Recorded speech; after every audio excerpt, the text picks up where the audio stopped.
Друзья, а теперь поговорим с вами про 5087. Клавиатура от Dark Project совместно с АКА. И давай сразу к особенностям. Это у нас 87% формат клавиатуры в классическом строении с гаскет-маунтом, отсоединяемый Type-C кабель, кулеры для замены ваших свечей и кейкапов, дополнительные кейкапы в комплекте. Но самое главное это свечи, потому что здесь у нас стоят АКА Fairy, которые очень у нас тихие. Они так и называются Silent АКА Fairy. Но в комплекте еще Dark Project положили дополнительные силиконовые проставки.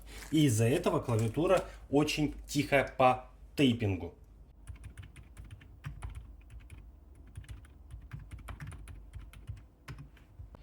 Что дает нам с вами очень приятные нажатия и довольно тихую работу. Поэтому, если вы ценитель тишины, эта клавиатура идеально подойдет вам.